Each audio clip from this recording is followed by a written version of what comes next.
Dalton Greyjoy adalah salah satu Ironborn paling brutal dan paling legendaris dalam sejarah Westeros. Dikenal dengan julukan Red Kraken, dia adalah Lord of the Iron Island, Lord Reaper of Pike, dan pemimpin House Greyjoy saat akhir masa pemerintahan Raja Viserys Targaryen pertama hingga meletusnya Dance of the Dragons. Di mata banyak orang Westeros, Dalton adalah monster laut haus darah. Tapi bagi Ironborn, dia adalah pahlawan sejati, simbol kejayaan cara hidup lama mereka. Sejak kecil, Dalton memang sudah beda dari anak-anak lain. Saat bocah seusianya bahkan belum bisa pegang pedang dengan benar, Dalton sudah mendayung kapal di usia 5 tahun. Di umur 10 tahun, dia ikut reefing, merampok dan menjarah bersama pamannya ke kota-kota bajak laut di Basilisk Isle. Dan saat baru 14 tahun, Dalton sudah berlayar sampai ke Old Geese, bertempur dalam belasan pertempuran, dan bahkan sudah punya 4 salt wife. Dari sini aja kelihatan jelas, hidup Dalton memang dari awal dibentuk oleh darah, laut, dan kekerasan. Di masa mudanya, Dalton memperoleh pedang Valyrian Steel Longsword yang dia beri nama Nightfall, diambil dari mayat seorang corsair yang dia bunuh. Tapi momen yang benar-benar melahirkan legenda Red Kraken terjadi ketika dia bertarung di Stepstone sebagai Sel-Sel. Saat melihat pamannya terbunuh, Dalton yang baru berusia 15 tahun membalas dendam dengan keganasan luar biasa. Dia keluar dari pertempuran penuh luka, tubuhnya berlumuran darah dari belasan sayatan. Sejak saat itulah orang-orang mulai memanggilnya Red Kraken. Masih di tahun yang sama, kabar kematian ayahnya sampai ke telinganya. Dalton langsung pulang ke Iron Island untuk merebut Sistine Chair. Dan begitu duduk di kursi kekuasaan, hal pertama yang dia lakukan adalah membangun longship sebanyak mungkin, menempa pedang, dan melatih para prajurit. Ketika ditanya kenapa, jawabannya cuma satu, "The storm is coming." Saat Dance of the Dragon pecah pada tahun 129 after conquest, Dalton baru berusia 16 tahun, masih sangat muda, tapi sudah memimpin Iron Island. Konon, ketika mendengar kabar perang saudara Targaryen meletus, Dalton justru tertawa, karena bagi orang seperti dia, perang bukan tragedi, perang adalah kesempatan. Pihak hijau mencoba merekrutnya lebih dulu. Mereka menawarkan jabatan Master of Ship dan jabatan Admiral jika Dalton mau membawa armadanya untuk melawan Corlys Velaryon. Tapi Dalton nggak buru-buru setuju. Dia menunggu untuk lihat siapa yang menawarkan peluang lebih menarik. Di kubu hitam, Daemon Targaryen paham cara berpikir Dalton. Bukan jabatan yang dia inginkan, bukan politik, Dalton menginginkan darah, api, dan penjarahan. Jadi, Rhaenyra tidak memintanya datang ke Blackwater Bay. Dia hanya meminta satu hal, serang musuh-musuhku, dan itu cukup. Dalton memilih pihak hitam, bukan karena loyalitas, tapi karena itu memberinya alasan sah untuk melakukan hal yang paling dia suka, yaitu menjarah Westerlands.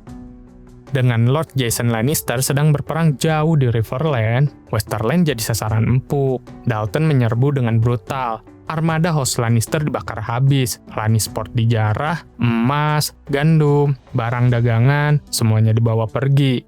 Ratusan wanita dan gadis diculik untuk dijadikan salt wife. Bahkan selir favorit Jason Lannister dan anak-anak haramnya pun ikut dibawa. Setelah Fair Isle jatuh, Dalton mengambil 4 putri Lord Farman untuk dijadikan sebagai salt wife, lalu memberikan putri kelima yang dia anggap paling tidak menarik kepada adiknya. Selama hampir 2 tahun, Dalton memerintah Sunset Sea seperti raja-raja Ironborn zaman dulu. Dia tidak pernah secara resmi menyebut dirinya King of the Iron Island, tapi pada praktiknya, dialah penguasa laut barat Westeros. Tidak ada kapal yang aman, tidak ada pantai yang tenang. Nama Red Kraken jadi mimpi buruk, dari Lannisport sampai Fair Isle. Regensi Raja Aegon III dan Sir Tywin Lannister berkali-kali memerintahkannya berhenti merampok, tapi Dalton mengabaikan semuanya. Ketika Joanna Lannister mulai membangun armada baru untuk melawan balik, Dalton membakar galangan kapalnya dan menculik 100 wanita lagi. Itu level penghinaan yang dia lakukan tanpa rasa takut. Dalton tidak pernah mengambil Rock Wife, hanya Salt Wife, dan jumlahnya saat dia mati mencapai 22, meskipun dia pernah sesumbar punya 100. Dia cepat bosan pada perempuan, tapi terus mengambil yang baru. Bagi Dalton, wanita adalah trofi perang sama seperti emas atau pedang. Ketika Joanna Lannister akhirnya melawan balik dan mengirim armada rahasia ke Fair Isle, pasukan Dalton menyergap mereka. Kepala para lord dan kesatria yang memimpin serangan itu dipenggal, lalu dikirim kembali ke Joanna di Casterly Rock. Dalton benar-benar menikmati teror yang dia tebarkan. Ambisinya bahkan terus membesar. Setelah mendengar Alyn Velaryon menang besar di Stepstone, Dalton mulai mempersiapkan ekspansi lebih jauh. Dia mengumpulkan ratusan longship dan merencanakan penaklukan Shield Island, yaitu Driftmark, bahkan berniat menjara Alton dan Sunspear. Kalau dia hidup lebih lama, siapa yang tahu seberapa jauh kekacauan yang akan bisa dia buat? Tapi seperti banyak penakluk brutal dalam sejarah Westeros, Dalton tidak mati di medan perang, dia mati di tempat tidurnya. Pada tahun 133 After Conquest, saat sedang tidur di bedchamber Lord Farman di Fair Castle, salah satu Salt Wife-nya sendiri, seorang gadis bernama Tess, menggorok leher Dalton dengan belatinya sendiri. Setelah itu, Tess sendiri melemparkan dirinya ke laut. Begitulah akhir hidup Red Kraken, bukan dibunuh musuh besar, bukan tewas dalam duel epik, tapi dibunuh oleh salah satu wanita yang dia rampas dan diperbudak. Dan kematiannya langsung menjerumuskan Iron Island ke dalam kekacauan total. Karena Dalton tidak punya Rock Wife, pewarisnya hanyalah dua putra kecil dari Salt Wife-nya, Thoron dan Rodrik. Keduanya masih bocah. Dalam hitungan jam setelah kematian Dalton, perang perebutan kekuasaan meledak di antara para Ironborn. Fair Isle bangkit memberontak. Ratusan Ironborn tewas, dan seluruh wilayah yang Dalton taklukkan runtuh hampir seketika.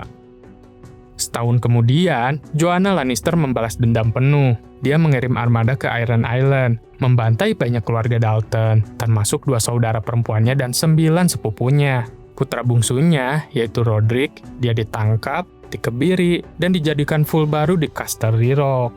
Itu merupakan pembalasan yang benar-benar kejam.